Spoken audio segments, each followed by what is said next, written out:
السلام عليكم ورحمة الله وبركاته. ازيكم يا حبايبي؟ عاملين ايه؟ يا رب تكونوا دايما بخير وبصحة وبسعادة وبعافية يا رب.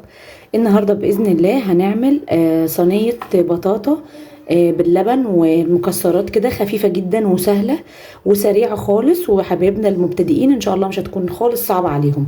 هنجيب كمية البطاطا اللي احنا محتاجينها، وان شاء الله هنقشرها ونغسلها غسلة كويسة، ونبتدي نقطعها شرايح زي البطاطس كده زي ما احنا شايفين.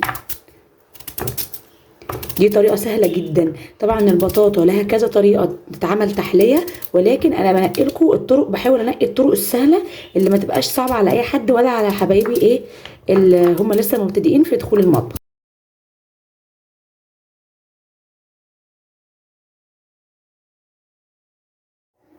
كده يا حبايبي زي ما احنا شايفين قطعنا كل كمية البطاطا بتاعتنا زي ما احنا شايفين، زي طريقة الشيبسي كده او طريقة يعني شرايح مدورة. تمام، يلا بينا يا حبايبي على الخطوة اللي وراها، وخليكم معانا لنهاية الفيديو باذن الله. ان شاء الله فيديوهاتنا دايما تكون عند حسن ظنكم، ونكون معاكم وبنقدم لكم كل جديد على قد ما نقدر يعني يا حبايبي، وان شاء الله يا رب نسعدكم ونكون دايما عند حسن ظنكم. يلا خليكم معانا الخطوة اللي وراها.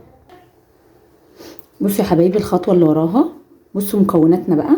احنا معانا هنا معلقتين سكر كبار. طبعا البطاطا كده كده اصلا البطاطا مسكره وفيها نسبه سكر، فاحنا هنحط معلقتين سكر كبار. حبايبي اللي عايزه تزود تزود، واللي عايزه تقلل تقلل، واللي مش عايزه تحط سكر خالص هي حره براحتها على حسب الرغبه. تمام. ومعانا هنا كمان ادي معلقتين سمنه او زبده براحتك خالص.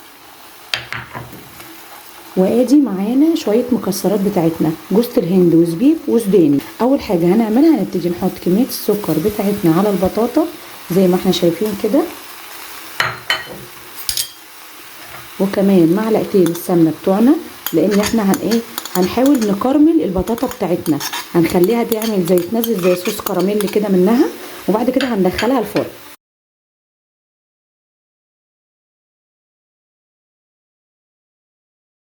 هنا معانا بعض يا حبايبي الخطوه الجايه، معانا كيس فانيليا هنبدا نفضيه على كوبايه لبن كبيره زي ما احنا شايفين كده. نفضي كيس فانيليا على كوبايه لبن كبيره، ونبتدي ندوبه مع بعض.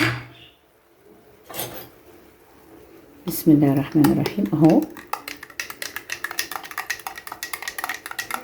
ندوب كويس الفانيليا جوه اللبن. طبعا اللبن بقشطته يا حبايبي زي ما احنا متفقين، دايما في كل وصفاتي بحب اللبن بتاع الفلاحين لانه بيبقى دسم ومليان قشطه. بسم الله ما شاء الله. تمام، معانا كوبايه اللبن هي اللي حاطين عليها الفانيليا. نبتدي نسقي البطاطا بتاعتنا بالسكر اللي المتكرمل اهو زي ما احنا شايفين كده حبايبي. دي الخطوه اللي ورا، سهله جدا جدا جدا وبسيطه، مفيش اي تكلفه وما فيهاش اي مشاكل في العمايل كمان. ونبتدي نقلب كل مكونات البطاطا بتاعتنا. اخر خطوه خالص، طبعا احنا حاطين هنا كمان معلقتين سمنه في الاول لو انتوا طبعا فاكرينه معانا من البدايه.